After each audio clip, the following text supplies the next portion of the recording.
दोस्तों नमस्कार, गुरुजी competitive exam channel पर आपका स्वागत करता हूं। देखिए, आज मैं लाया हूं आपके लिए अनुपात विश्लेषण से संबंधित कुछ महत्वपूर्ण क्वेश्चन। पहला क्वेश्चन है कि यदि वर्ष की शुद्ध परिचालन से आय 25 लाख रुपए और व्यापारिक प्राप्ताएं 50,000 रुपए है तो औसत वसूली अवधि होगी। यहाँ पर आपको 45 दिन, 50 दिन, 73 दिन या 90 दिन ये जवाब देना है, लेकिन यहाँ पर इसे हल करना होगा और हल करने के लिए हम आपको एक वीडियो बनाएंगे जिसमें इस प्रकार के प्रैक्टिकल के जितने भी सवाल होंगे उन्हें वहाँ पे हल करा देंगे। यदि आपको उनमें और कुछ पूछना है तो आप उनमें कमेंट्स भी कर सकते हैं। लीजिए, यहाँ पे थ्योरी के क्वेश्चन ही हम यहाँ लेते हैं। क्वेश्चन दूसरा जो है कि निम्नलिखित में से कौन सी तरल संपत्ति, आपको बताना देनदार है, ख्याति, रहतिया है, प्लांट है। तो यहाँ पर तरल जो संपत्ति है वो देनदार है। तरल संपत्ति किसे कहते हैं ये समझिए सबसे पहले कि ऐसी संपत्ति व्यापार की जो 12 माह के अंदर रोकड़ में परिवर्तित हो जाए उन्हें हम तरल संपत्ति कहते हैं। और ऐसी संपत्तियां कुछ होती है जैसे देनदार है, स्टॉक है, इस टाइप की जो संपत्तियां हैं ये तरल संपत्तियों के अंतर्गत आती है। यहाँ पर ख्याति जो है यह तरल नहीं मानी गई है। रहतिया जो है यह तरल नहीं है। प्लांट जो यह तरल नहीं है, ये तरल संपत्ति नहीं मानी गई है। यह चालू संपत्ति के अंतर्गत आ जाती है। प्लांट स्थायी संपत्ति में आ जाता है। देखिए अगला क्वेश्चन नंबर 3, आदर्श चालू अनुपात क्या है। आपको बताना है जो आदर्श चालू अनुपात होता है वो कितना होता है। तो आदर्श चालू अनुपात 1:1 होता है, 2:1 होता है, 1:2 होता है या 3:2 होता है। तो इसका सही जवाब हो जाएगा आदर्श चालू अनुपात 2:1 होता है। 2:1 जो है वह चालू अनुपात, आदर्श अनुपात तरलता का पहला चालू अनुपात होता है। अगला देखते हैं कि चालन अनुपात है। चालन अर्थात चल अनुपात भी जिसे कहते हैं, यह लाभदायकता अनुपात है, शोधन क्षमता अनुपात है, क्रियाशीलता अनुपात है या तरलात लिखा हुआ है, ये तरलता कहलाता है, इसे तरलता अनुपात है। तो सही जवाब हो जाएगा तरलता अनुपात होता है। तरलता अनुपात के अंतर्गत ही चालन अनुपात या चल अनुपात या चालू अनुपात के भी नाम से हम इसे जानते हैं। इसे हम चल अनुपात भी कहते हैं या फिर चालू अनुपात के नाम से भी इसे जाना जाता है या चालन अनुपात भी कहते हैं। यह तरलता अनुपात के अंतर्गत आता है। लीजिए अगला क्वेश्चन आपकी स्क्रीन पर, यदि चालू अनुपात 2:5 है और चालू दायित्व 25,000 है तो चालू संपत्ति की राशि क्या होगी। तो यह प्रैक्टिकल का क्वेश्चन है और इसके लिए हम अलग से वीडियो आपके लिए बनाकर लाएंगे। अगला देखते हैं क्वेश्चन नंबर 6, तरल अनुपात जाना जाता है व्यय परीक्षण के नाम से, अम्ल परीक्षण के नाम से, आय परीक्षण या द्रव्य परीक्षण के नाम से। तो जो तरल अनुपात है यह अम्ल परीक्षण के नाम से जाना जाता है।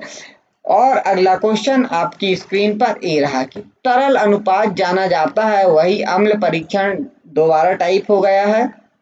अगला क्वेश्चन देखिए, प्रश्न क्रमांक 8, चालू संपत्तियों एवं चालू दायित्वों का पूर्ण अनुपात होता है। जो अनुपात है वो क्या अनुपात होता है। तो चालू संपत्ति जो होती है, चालू संपत्ति बटे आपको मालूम है चालू दायित्व होता है, और चालू संपत्ति बटे चालू दायित्व का जो अनुपात होता है वह अनुपात आपको मालूम है चल अनुपात कहलाता है। तो इसका आदर्श जो अनुपात हो जाएगा वह आदर्श अनुपात 2:1 माना जाता है आदर्श अनुपात के रूप में। अगला क्वेश्चन आपकी स्क्रीन पर स्कंद आवर्त अनुपात है। आपको बताना है तरलता अनुपात है, लाभदायकता अनुपात है, शोधन क्षमता अनुपात या क्रियाशीलता अनुपात है। तो स्कंद आवर्त अनुपात में स्कंद यानी इन्वेंट्री के विषय में यहाँ पे जाना जाता है कि व्यवसाय में कितना उपयोग हो रहा है। यह क्रियाशीलता अनुपात, चौथा ऑप्शन बिल्कुल सही जवाब हो जाएगा। क्रियाशीलता अनुपात के अंतर्गत स्कंद आवर्त अनुपात ज्ञात किया जाता है। अगर लीजिए क्वेश्चन नंबर 10 आपकी स्क्रीन पर संचालन अनुपात है, लाभदायकता अनुपात है, क्रियाशीलता अनुपात है, शोधन क्षमता अनुपात है, इनमें से कोई नहीं। और सही जवाब हो जाएगा यह लाभदायकता अनुपात के अंतर्गत आता है संचालन अनुपात। पहला सकल लाभ अनुपात हो जाता है, दूसरा शुद्ध लाभ अनुपात हो जाता है, इसके बाद में संचालन अनुपात आ जाते हैं। तो यह संचालन अनुपात जो है यह लाभदायकता अनुपात के अंतर्गत आता है।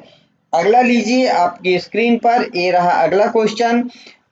क्वेश्चन नंबर 11 है, आदर्शतम अम्ल परीक्षण अनुपात होता है। जो आदर्शतम यानी आदर्श अम्ल परीक्षण अनुपात का अर्थ है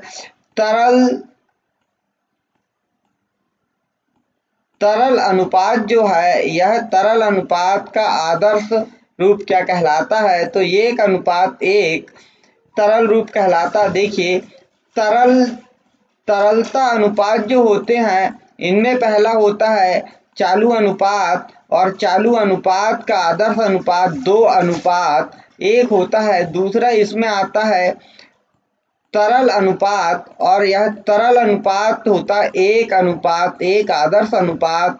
और तीसरा होता है इसमें अधि तरल अनुपात, और यह 0.5:1 का आदर्श अनुपात माना जाता है। यह आदर्श अनुपात है इनके, और इस तरलता अनुपात के अंतर्गत ये 3 अनुपात आते हैं। तो अम्ल परीक्षण अनुपात यानी तरल अनुपात है, और तरल अनुपात का आदर्श अनुपात 1:1 हो जाएगा। अगला देखिए क्वेश्चन नंबर 12, चालू अनुपात है, लाभदायकता, शोधन क्षमता अनुपात, क्रियाशीलता अनुपात, इनमें से कोई नहीं। तो तरल जो चालू अनुपात है यह तरलता अनुपात के अंतर्गत आता है, तो लाभदायकता अनुपात नहीं होगा, शोधन क्षमता नहीं होगा, क्रियाशीलता नहीं होगा, अर्थात इनमें से कोई नहीं सही जवाब हो जाएगा।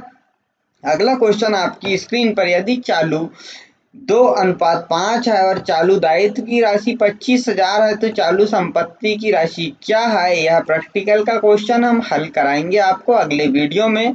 लीजिए अगला क्वेश्चन 14वां, यह भी प्रैक्टिकल का क्वेश्चन है, तो अगले वीडियो में हम इसे हल करा देंगे। अगला लीजिए, तरल संपत्ति में शामिल है, आपको बताना केवल रोकड़ है, केवल रोकड़ एवं व्यापारिक प्राप्य है। तीसरा रोकड़ व्यापारिक प्राप्यताएं हैं, या फिर उपयुक्त में से कोई नहीं। तो सही जवाब तीसरा हो जाएगा, रोकड़ और व्यापारिक प्राप्यताएं हो जाएगी यहाँ पे तरल संपत्ति। अगला देखते हैं क्वेश्चन नंबर 16, निम्न में से कौन सी तरल संपत्ति है? व्यापारिक प्राप्यताएं, इन्वेंट्री यानी स्कंद, ख्याति या उपस्कर। और यहाँ पे तरल संपत्ति जो होगी वो व्यापारिक प्राप्यताएं जो है यह तरल संपत्ति मानी जाएगी। अगला क्वेश्चन 17 है, चालू अनुपात आर्थिक चिट्ठा अनुपात है, लाभ हानि अनुपात है, मिश्रित अनुपात, इनमें से कोई नहीं। और क्वेश्चन नंबर 17 का चालू अनुपात है आर्थिक चिट्ठा अनुपात, जो सही जवाब हो जाएगा आपके लिए। अगला है क्वेश्चन नंबर 18, यहाँ की चालू अनुपात की गणना करते समय निम्न में से किसे ध्यान में नहीं रखा जाता?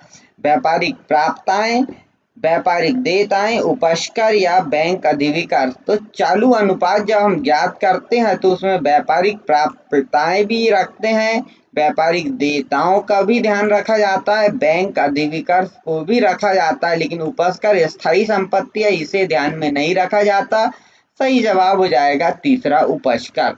अगला क्वेश्चन है 19वां, त्वरित अनुपात की गणना करते समय निम्न में से किसे ध्यान में नहीं रखा जाता? जो त्वरित अनुपात है ये तरलता अनुपात का तीसरा अनुपात जो अधितरल अनुपात या त्वरित अनुपात कहलाता है। इसमें हम रोकड़ शेष को, बैंक शेष को, व्यापारिक देयताओं को या बैंक अधिविकर को। सही जवाब हो जाएगा बैंक अधिविकर का ध्यान नहीं रखा जाता, और इसमें सिर्फ रोकड़ को ही ध्यान में रखते हैं। अगला क्वेश्चन 20वां जो प्रैक्टिकल है, और इसे हम अगले वीडियो में आपको समझाएंगे। अगला क्वेश्चन 21वां, निम्न में से कौन सी व्यय संचालन व्यय नहीं है? कौन सा व्यय जो है संचालन व्यय नहीं है? विज्ञापन, है यहाँ पर। अब देखिए वित्तीय व्यय यह भी है, वेतन भी संचालन व्यय है, लेकिन पुराने फर्नीचर की परिचालन से आय जो है यह है संचालन व्यय नहीं है, इसलिए सही जवाब हो जाएगा ऑप्शन नंबर 4, पुराने फर्नीचर की परिचालन से आय संचालन व्यय नहीं है। आगे देखिए क्वेश्चन नंबर 22, सकल विनियोजित पूंजी बराबर होती है कुल स्थायी संपत्ति, कुल चालू संपत्ति, कुल शुद्ध संपत्ति, इनमें से कोई नहीं, और सही जवाब हो जाएगा कुल शुद्ध संपत्तियां। अगला क्वेश्चन 23, ऊंचा अनुपात, जो ऊंचा अनुपात है कम लाभदायकता खाली स्थान के साथ लागू होता है, सकल लाभ अनुपात के, शुद्ध लाभ अनुपात के, संचालन अनुपात या व्यय अनुपात, और सही जवाब हो जाएगा सकल लाभ अनुपात के साथ लागू होती है।